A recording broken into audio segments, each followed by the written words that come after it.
राहुल गांधी आज लोकसभा में नेता प्रतिपक्ष हैं, विपक्ष के सबसे बड़े नेता माने जाते हैं और पिछले 21 साल से संसद सदस्य हैं। ऐसे में इस देश की जनता उनसे यह जरूर उम्मीद रखती है कि वो अपना हर बयान पूरे होमवर्क के साथ, पूरी जिम्मेदारी के साथ और तथ्यों के साथ देंगे।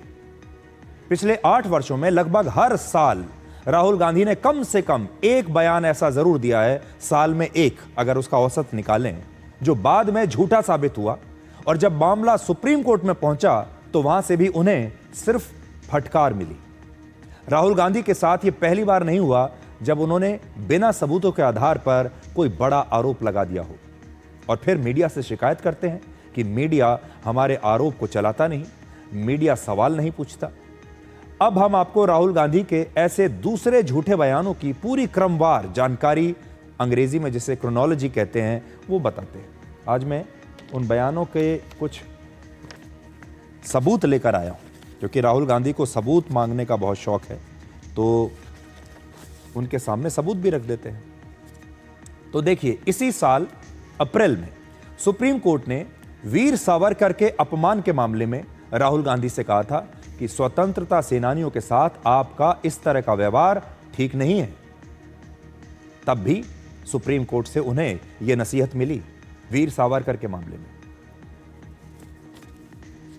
और धीरे धीरे इलाहाबाद हाई कोर्ट ने जो चीन के मामले में कहा था वो मैं आपको बता चुका हूं। वीर सावरकर के मामले में अभी आपको मैं बता रहा हूं। और सुप्रीम कोर्ट ने कहा, is this the way you treat freedom fighters?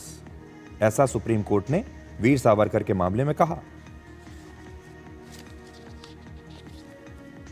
फिर और पीछे चलिए, अगस्त 2023 में मोदी सरनेम के मामले में सुप्रीम कोर्ट ने राहुल गांधी से कहा था कि आप सार्वजनिक जीवन में हैं और सार्वजनिक जीवन में किसी भी व्यक्ति को अपने भाषण के दौरान सावधानी से शब्दों का चयन करना चाहिए। मार्च 2023 में इसी मामले में सूरत की अदालत में चीफ जुडिशियल मजिस्ट्रेट ने कहा था कि सुप्रीम कोर्ट राहुल गांधी को सुझाव पहले भी दे चुका है कि सावधानी से बयान दें, शब्दों का चयन ठीक से करें, क्योंकि सांसद होने की वजह से उनके बयानों का व्यापक असर होता है, इसलिए उनका यह अपराध और भी गंभीर है। आपको याद होगा, उन्होंने मोदी सरनेम के बारे में एक आपत्तिजनक टिप्पणी की थी, जिसके बारे में अदालत ने राहुल गांधी को दोषी पाया था, 2 साल की सजा सुनाई थी और इसी मामले में उन्हें अपनी लोकसभा की सदस्यता भी छोड़नी पड़ी थी, अपना मकान भी छोड़ना पड़ा था। आपको याद होगा, जब सरकारी बंगला उन्होंने खाली किया था, इसी मामले में किया था। इसमें वो दोषी पाए गए। फिर रफाल और चौकीदार चोर है जो उन्होंने बयान दिया था, इस मामले में भी सुप्रीम कोर्ट की टिप्पणी को मिसकोट करने के आरोप में राहुल गांधी को बाद में सुप्रीम कोर्ट से माफी मांगनी पड़ी थी। और आपको याद होगा, उन्होंने बहुत बड़े जोर शोर से यह नारा दिया था कि चौकीदार चोर है और रफाल की डील में गड़बड़ी हुई है। सुप्रीम कोर्ट ने जांच करा के देख लिया, कुछ नहीं निकला और यह पता चला कि राहुल गांधी ने बिना किसी आधार पर यह जुमला कह दिया कि चौकीदार चोर है, जबकि इसका कोई आधार नहीं। जुलाई 2016 में और पीछे जाइए, महात्मा गांधी की हत्या को आरएसएस से जोड़ने के बयान पर भी सुप्रीम कोर्ट ने राहुल गांधी को तब चेतावनी दी थी। ये तो सारी पुरानी बातें हैं।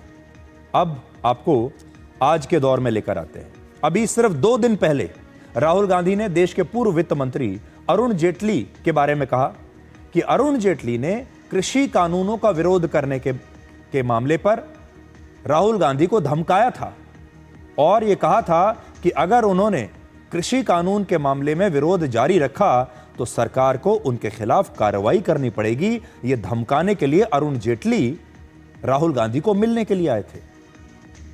अब अरुण जेटली इस दुनिया में नहीं है। आज वो अपना बचाव नहीं कर सकते। आज वो आकर कह नहीं सकते कि उन्होंने ऐसा कहा था या नहीं कहा था।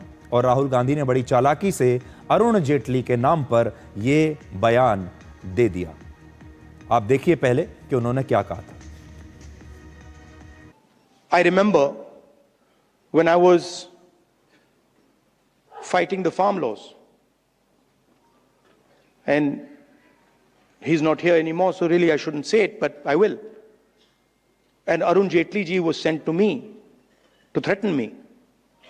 And he said, you know, if you carry on down this path, opposing the government, fighting us on the farm laws, we will have to act against you. I looked at him and said, I don't think you know who you're talking to. I don't think you have an idea who you're talking to. अब आप देखिए, ये आरोप राहुल गांधी 5 साल के बाद लगा रहे हैं। आज उनसे एक सवाल ये जरूर मैं भी पूछना चाहूंगा, और ये सवाल आपके दिमाग में भी आएगा कि मान लीजिए अगर हम एक बार को ये कह भी दें, मान भी लें कि अरुण जेटली उनसे मिले होंगे, और इस बारे में अरुण जेटली ने अगर उनसे कहा भी, तो ये बात कहने में उन्होंने 5 साल कैसे लगा दिए? कैसे? अरुण जेटली ने अगर उनसे ऐसा कहा और उन्हें धमकाया, तो ये बात कहने में उन्होंने 5 साल लगा दिए। 5 साल किसका इंतजार कर रहे थे कि यह बात उन्हें आज याद आई है? देश के लोगों को उनसे यह बात पूछनी चाहिए कि अचानक से उनकी यह याददाश्त कैसे जाग गई। और आज अरुण जेटली के जो पुत्र हैं, रोहन जेटली, वो तो राहुल गांधी के इस बयान का जवाब दे चुके हैं, लेकिन आज हम अरुण जेटली के परिवार से जरूर कहना चाहेंगे कि उन्हें भी राहुल गांधी के खिलाफ कानूनी कार्रवाई जरूर करनी चाहिए, जैसे कि बाकी लोगों ने की है। और उन्हें भी राहुल गांधी से सबूत मांगना चाहिए कि क्या सबूत है उनके पास कि उन्होंने एक ऐसे व्यक्ति के बारे में ऐसी अभद्र टिप्पणी की है जो आज इस दुनिया में भी नहीं है, और वो इस बात को साबित करें और वो सबूत लाएं इस बात के कि वाकई अरुण जेटली ने उनसे ऐसी कभी कोई बात कही होगी। और आज अरुण जेटली के परिवार को भी राहुल गांधी के खिलाफ मानहानि का मुकदमा जरूर दायर करना चाहिए। और एक और बयान सुनिए अब आप। पिछले हफ्ते ही राहुल गांधी ने यह भी कहा था कि भारत की अर्थव्यवस्था एक डेड इकोनॉमी है, क्योंकि उसी दिन अमेरिका के राष्ट्रपति डोनाल्ड ट्रंप ने भी भारत की अर्थव्यवस्था को डेड इकोनॉमी कहा था। और राहुल गांधी ने आंख बंद करके उन पर विश्वास कर लिया और उन्होंने कहा कि ये तो बिल्कुल सही कह रहे हैं वो, भारत की जो अर्थव्यवस्था है वो मरी हुई अर्थव्यवस्था है, डेड इकोनॉमी है। ये भी आप बयान सुनिए। Yes, he's right. I mean, everybody knows this, except the Prime Minister and the Finance Minister. Everybody knows that the Indian economy is a dead economy. I'm glad that President Trump has stated a fact. What more do? Why are you asking this question? It is a dead economy. Are you people not aware of this? आपको ये मालूम नहीं है कि Indian economy dead economy है? कोई confusion है आप में? पूरी दुनिया जानती है कि Indian economy is a dead economy, और बीजेपी ने इकोनॉमी को खत्म कर दिया है। ये सारी बातें इसलिए बहुत गंभीर हैं क्योंकि राहुल गांधी के जो समर्थक हैं, उनकी पार्टी के नेता हैं, वो उन्हें भावी प्रधानमंत्री के तौर पर प्रोजेक्ट करते हैं।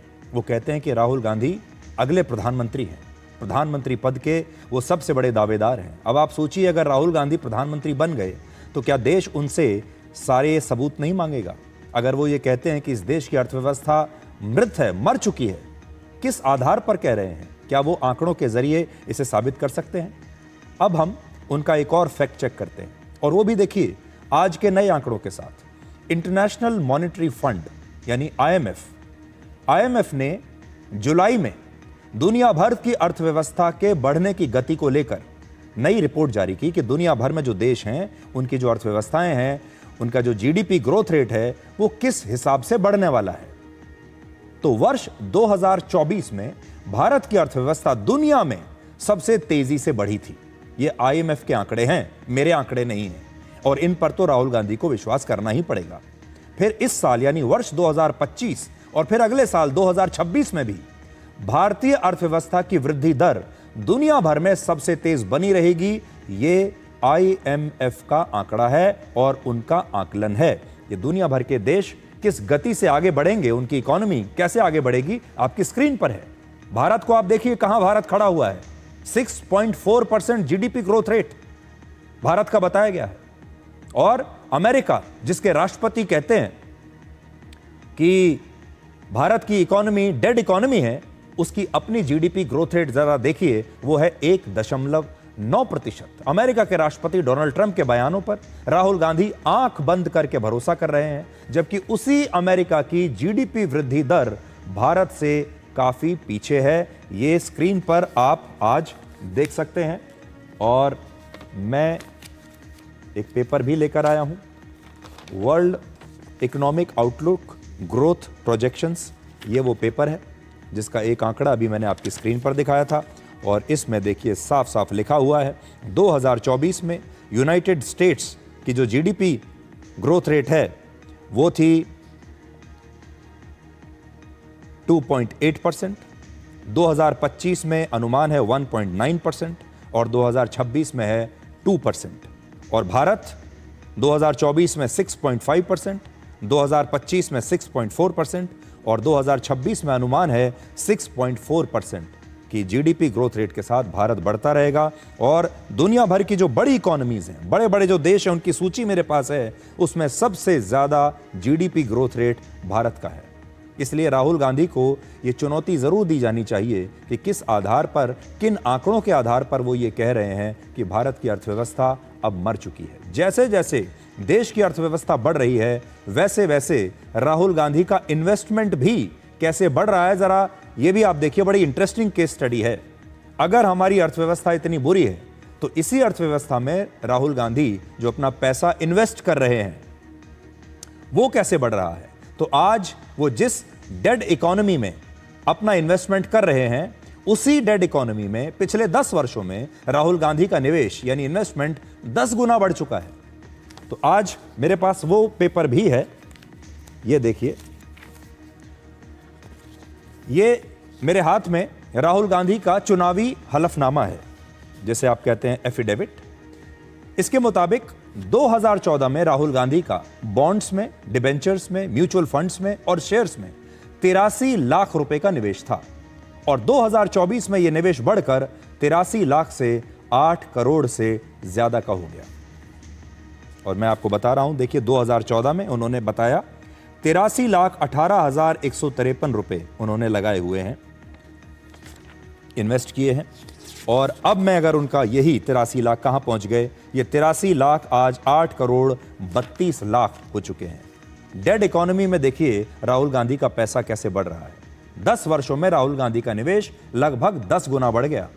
निश्चित रूप से राहुल गांधी ने अपना निवेश भी बढ़ाया होगा और उन्हें कई शेयर्स और म्यूचुअल फंड्स में भी अच्छा रिटर्न मिला होगा, मैं ये बात मानता हूं। सामान्य तौर पर शेयर्स और म्यूचुअल फंड्स में ज्यादा रिटर्न मिलने के लिए जरूरी है कि देश की अर्थव्यवस्था की हालत अच्छी हो। यानी अगर उन्हें अच्छा रिटर्न मिला भी है, उन्होंने और ज्यादा निवेश भी किया है, तो कैसे हुआ होगा ये सब? ये तभी हुआ होगा जब उन्हें इस इकोनॉमी की वजह से अच्छा रिटर्न मिल रहा है। यदि राहुल गांधी को भारत की अर्थव्यवस्था वास्तव में डेड इकोनॉमी लगती तो वो अपना जो सारा इन्वेस्टमेंट है शायद यहां से निकाल चुके होते और उनका जो इन्वेस्टमेंट है यहां तक बढ़ा भी नहीं होता।